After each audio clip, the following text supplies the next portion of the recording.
नमस्कार बच्चों, fifth class. आज मैं आपको अनुच्छेद लेखन के बारे में समझाऊंगी। आज अनुच्छेद लेखन के बारे में समझेंगे, जानेंगे।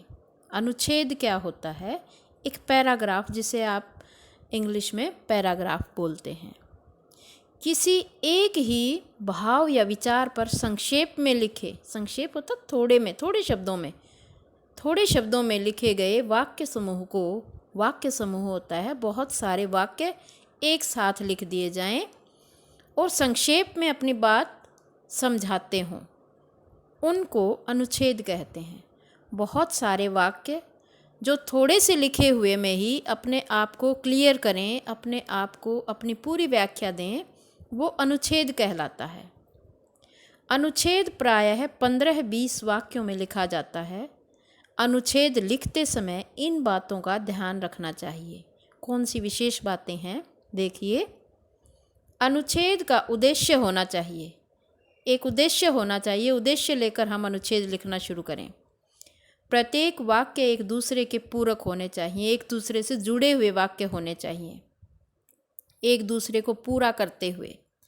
अनुच्छेद स्वयं में पूर्ण होना चाहिए और वो अनुच्छेद भले ही थोड़े शब्दों में हो, लेकिन जो विषय हम लेकर चलें उसके बारे में वो हमें अच्छी तरह से समझा पाए, ऐसा अनुच्छेद होना चाहिए।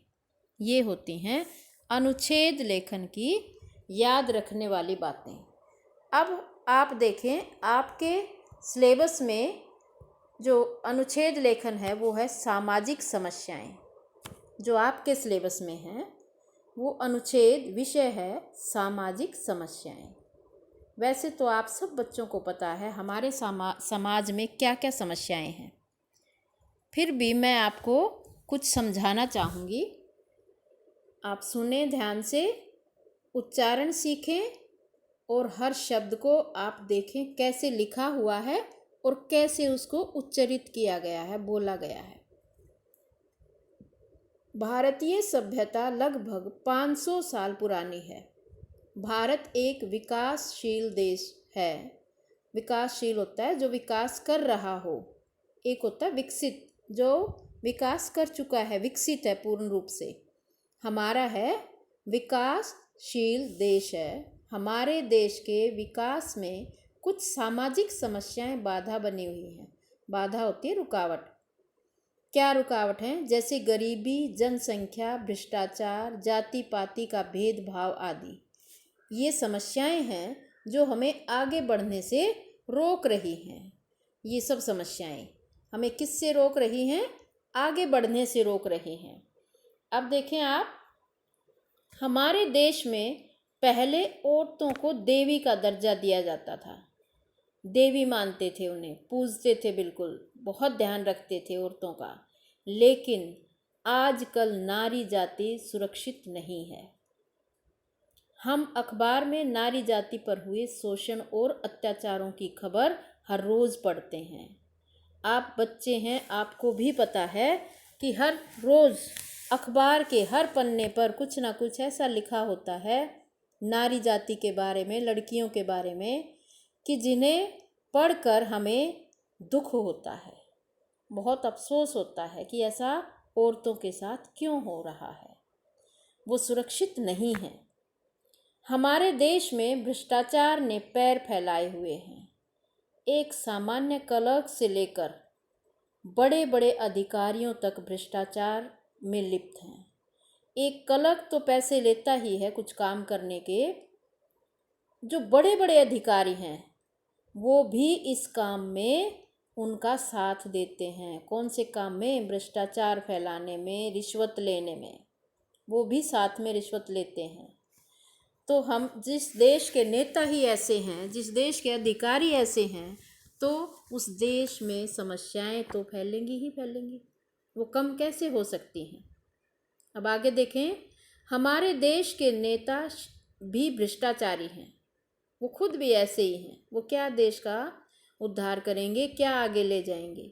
वे देश को उन्नति का मार्ग न दिखाकर केवल अपना स्वार्थ पूरा करते हैं, कि अपना अपना मतलब सिद्ध कर लेते हैं, पैसा बटोर लेते हैं, यहाँ से वहाँ ज़मीन खरीद लेते हैं, विदेशों तक इनका पैसा और प्रॉपर्टी होती है। ये काम करते हैं हमारे देश के नेता। वे देश की समस्याओं का पर कोई ध्यान नहीं देते हैं। इसीलिए देश, इसमें में और आएगा बेटा, इसीलिए देश में भुखमरी और काला बाजारी होता है। ऐसे जैसे काला बाजारी जिसके सही दाम ना लगाकर अपनी मर्जी से जो कीमत लगा लेते हैं, काला बाजारी की समस्याएं पनप रही हैं कि एक चीज़ का मूल्य ये है, कीमत ये है, और उस पर और अपनी तरफ से चोरी चोरी उस सामान को बेच दिया जाता है ज़्यादा पैसे लेकर। देश का युवा, जो आप लोग हैं, आपसे बड़े बच्चे हैं, जो कॉलेज में पढ़ने वाले बच्चे हैं, और आप भी आगे देश के युवा ही बनेंगे, अभी आप छोटे हैं, तो देश का युवा इन सब समस्याओं पर विचार करे तो देश को इन सब समस्याओं से छुटकारा मिल सकता है। ये आप भी सोच सकते हैं, आप 5th क्लास के बच्चे हैं, बहुत छोटे नहीं हैं, कि देश का भविष्य, देश की बागडोर किसके हाथ में है? देश के युवाओं के हाथ में है। वो जैसा आगे चाहेंगे ऐसा ही देश बनेगा। अगर देश के युवा सही हैं और वो सोचते हैं देश की तरक्की के बारे में, तो वो कुछ भी बदल सकते हैं। वो इन समस्याओं से सबको छुटकारा दिला सकते हैं। तो ये प्रण करना चाहिए कि हम अपने देश को आगे बढ़ाएंगे, भ्रष्टाचार और ये भूखमरी जो फैली हुई है इससे मुक्ति दिलाएंगे।